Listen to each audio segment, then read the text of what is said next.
Okay, let's go. Let's go. Hello, Dr. Glatt. Could you please tell about your background? I have a biomedical engineering background, PhD in biomedical engineering, and I've been in orthopedic field probably in the bone field about 18 years, and specifically in bone healing about 16 years, let's just say, when I specifically focus on fracture healing from different points of view, biology, and then mechanics. How much mechanical environment do we have to provide for most ideal bone healing? How many studies did you make for that area? Oh, we had hard to say, several different studies from animals to, over the years, reverse dynamization I've been doing, and we're still kind of dabbing in, and now we're doing clinically across the globe that surgeons already using it with external fixation devices, because internally we cannot change mechanics yet because the implants don't exist.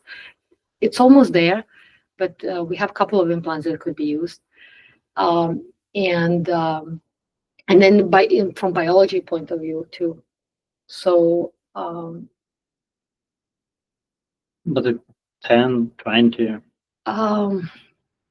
More than that, because you start something doesn't work, you move on to another thing. Mm-hmm. So over those 16 years, I'd say at least 100 maybe studies, because if you see my publications, I have over 100 publications from different point of views, more on sports medicine that I work with some people, but majority on fractures.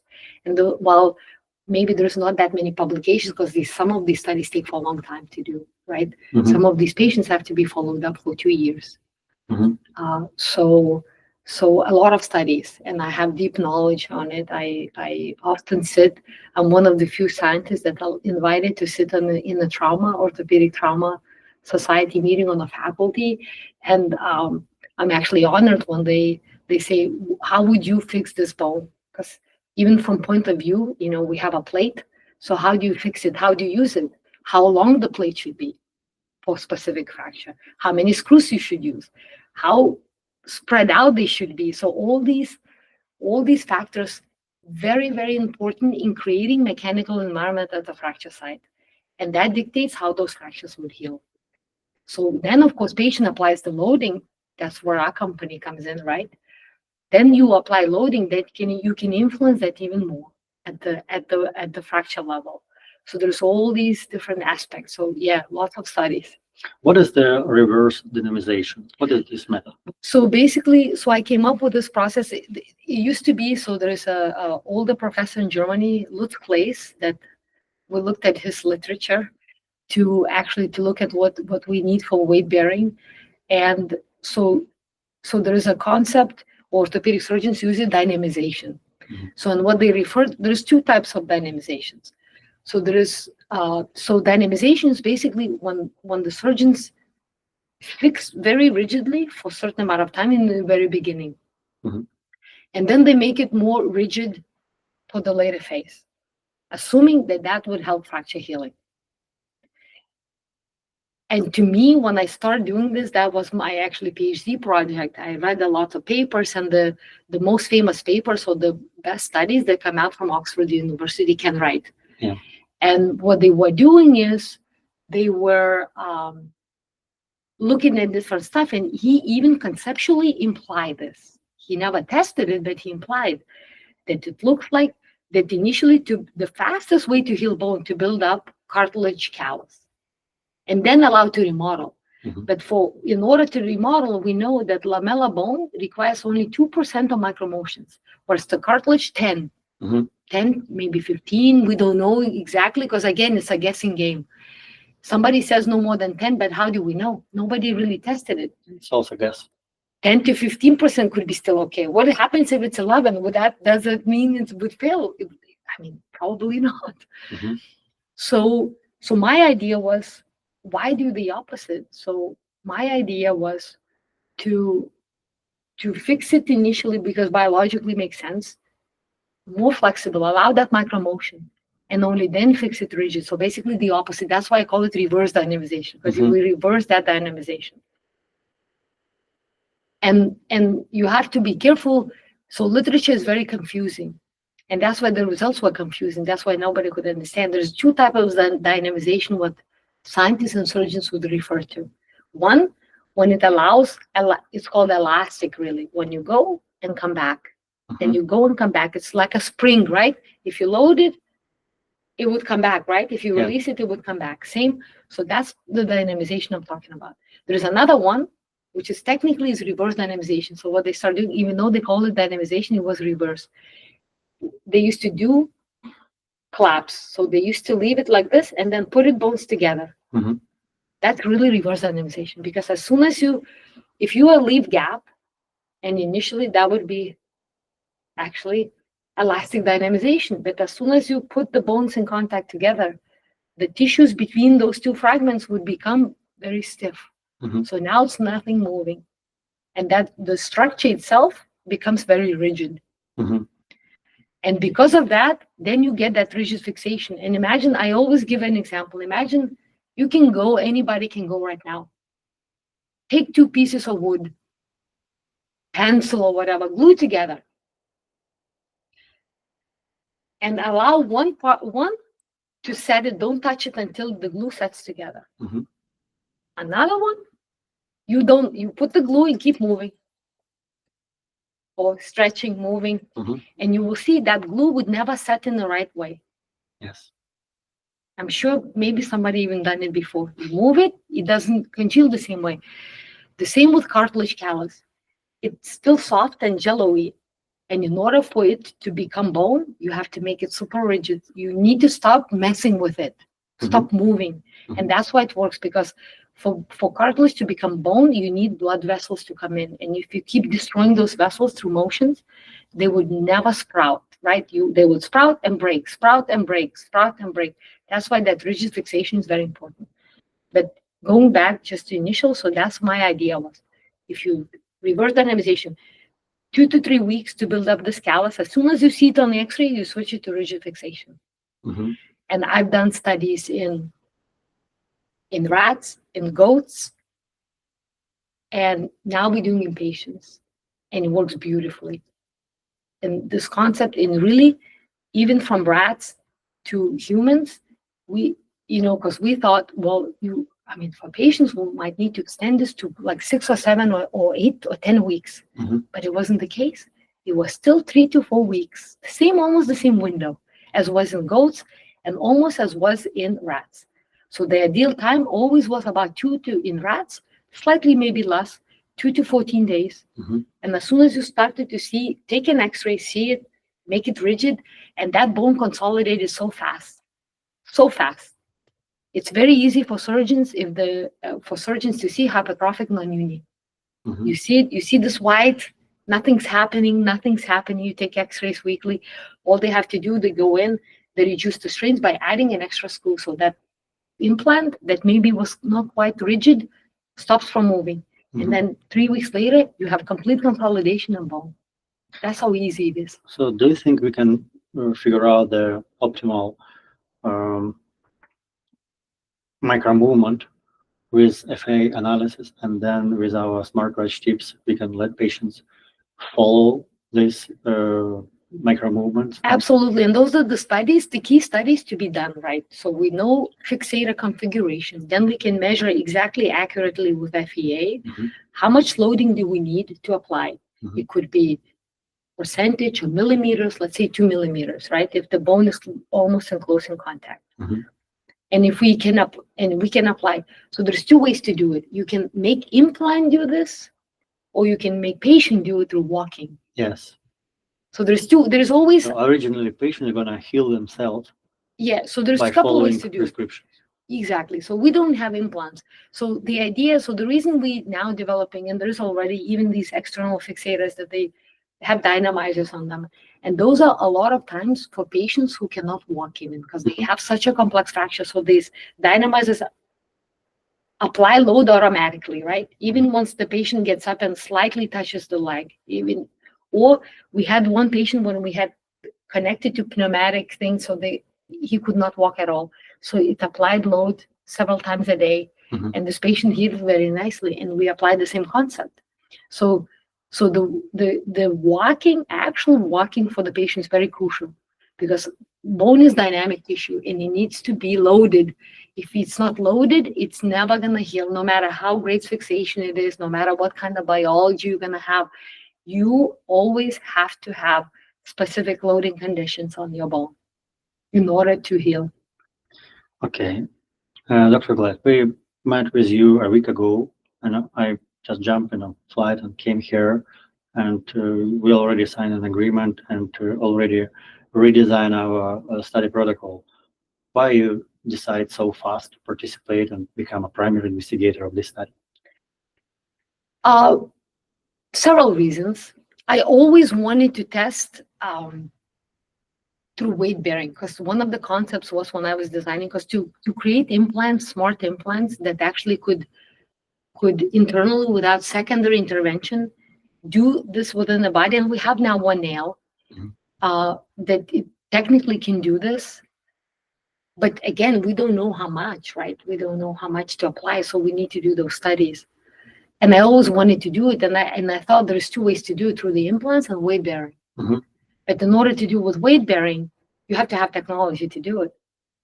And as far as I knew at that time, the specific technology, when I was working, and I do different things, I work in many things, and one person, I'm not an engineer who can create, these tips that to do it. So it just never was an opportunity or a capacity to do this type of stuff, right? Because my focus, while I'm interested in this, in the changing this, my focus also in how to heal bone when it cannot heal as well, to create a better biologic than we have on the market. So it just split. And once you contacted me and told your story that you already have some device and all we have to do is just create a basically clinical trial and test it, that's why I was like, great, it's all the background work is done, so it's easy. All we have to do, plan a study and start recruiting patients and start to understand, and we already agreed how much weight bearing can 9 hospitals to do it. Exactly. And it's already more and more, based even on my studies, reverse dynamization, more and more surgeons changing their practice when they start to tell patients to weight bear. Of course, you can apply to everything. We have to be careful, because some patients have really complex fractures, and we have to be cautious about those. We don't want to destroy it. An implant is on. But that's why we can see it in FAA. Exactly. And that's what we can see it in FAA, the failure rate of these implants. We can understand it, and then we comply with those, with a specific loading that would not put so much pressure on the device. And it's like it's almost one goes hand in hand together, right? If the implant does not get too much stress, that means that the implant not bearing entire weight or holding the entire structure. It's like a bridge. You have several columns to support the bridge. Often if you remove one, probably the bridge is going to be still okay, right? Yeah. Maybe not ideal if you don't put it back over time, but it would be okay. And I think same with bone. And different bridge cannot heal. Bones can. And once we create the specific environment and allow and say, okay, be careful initially for first 2 weeks until that cartilaginous callus builds up. And we can change those protocols to add more weight, so to expedite that process so patients heal fast and without any complications. Delayed or non-unions, actually the worst, even non-unions. And once bone heals, even if there is an infection, usually infection's never a problem. That's what we start to see with reverse dynamization. We did a patient here, humerus fracture. We used the implant called the precise nail. So it's a magnetic nail. It's actually designed to do for lengthening procedures. So you can lengthen bone. You put it, it's called distraction osteogenesis. I'm sure surgeons know about it. So when you basically grow bone in tension, slowly, certain increments per day, you grow, and it takes about 1 centimeter a month. That's the regimen to grow. Very slow. Or we can put, we're not going to talk about it. We have a different technology now that I created that you can just put something in and it takes 6 weeks and it's done. And what they did is he left a little bit gap, let the callus to build up, and it was in the humerus, not in the bone. And what he did, as the surgeon, and I apologize for my language, this is what surgeon said, and then I squeezed crap out of it. So basically, you imagine you have a nail that lengthened, and then what he did, left the gap, and he did this for actually not even lengthened. He left a little gap, and it was a non-union, right? An infected non-union in the patient. So he had left a little gap, start cartilage, looked at the X-ray. When you start to see that white cloud, I call it white cloud around the bone, he compressed it. And initially, he wanted to compress a lot more, but the patients had lots of pain because it's painful because you have nerves starting to grow back in. So he did 2 millimeters. He told the patient to do it because patient can program, it's a magnet. So we can compress it 2 millimeters. So 2 millimeters, I think 1 week, and 2 millimeters next week. And what he saw, that the bone healed, as he also expressed, on speed, super fast. So that's the only way to do it. So the same is with the crutches. You can kind of simulate the same situation. You just need to let patients know what is their optimal weight-bearing prescription and help them follow it. Exactly. So you could be, and I'm not going to sit here and tell you that I know right now. Can you walk? If you have an ankle fracture, as now surgeons say, you can walk on it. And maybe they had bad experiences, but maybe they can walk a little bit. And that load can increase. Instead of not doing anything at all, maybe they can apply 10% of body weight already, and then slowly to build up. So to expedite that process, so they don't have crutches, they heal faster, they don't have pain, because once the healing begins, patients usually don't have any pain anymore, and everything resolves. And even infections, if they're there, they never reoccur. Correct. That protocols for weight bearing, I think it had been developed around 60 years ago, and to change weight-bearing prescriptions in our guidelines, it takes a lot of efforts. Do you think we can do it? Well, I tell you, it takes a lot of effort, mainly because there is no data on it. That's why. Exactly. And because we don't have studies to support the evidence that there are, that actually that AO and maybe AO protocols prescribe work, but I think it's not even that. It goes beyond that, because let's say AO protocol actually we turns out that it does work, but we don't know, because when you send a patient with AO protocol, you tell him, let's say, to apply 10 to 20 kilos load. Correct. Patient doesn't know what that is. Yes. And as you know, once you look at your crutches, once you start applying load, the software tells you need to apply more. Correct. So AO protocol might be okay. Maybe somebody was lucky enough to guess it that it would be okay.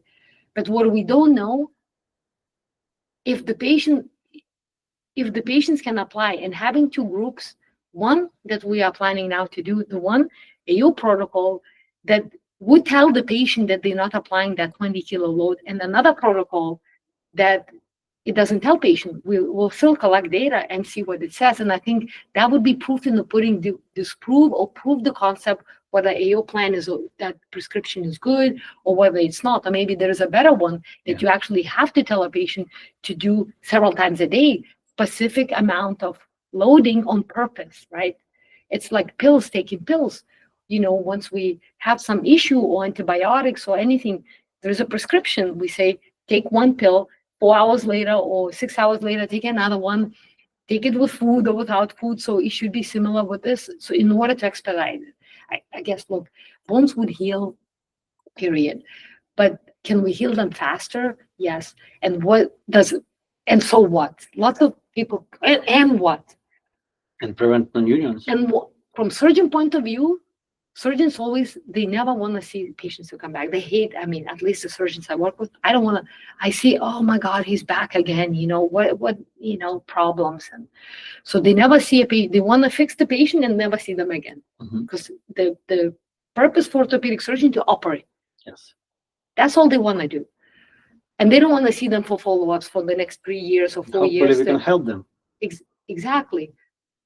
So that's so what question? So it saves so much money for economy. Imagine for employees. You have a patient who broke their leg and they can come back in 6 weeks as opposed to coming back in 3 months. Mm-hmm. They still, especially in Europe, in US it's maybe slightly different. In Europe, they have to pay unemployment and they sit at home and do nothing. In the US as well. Exactly. Hospital bills, coming back to, to do x-rays or coming back to do, there's a lot of costs associated that we often forget to calculate, especially surgeons, when they don't think about this type of consequences and benefits to economy, what they could do. We can spend that money elsewhere. Correct. We're going to compare our approach with our protocols and with personal surgeon opinions regarding weight bearing. So we will know all these answers shortly.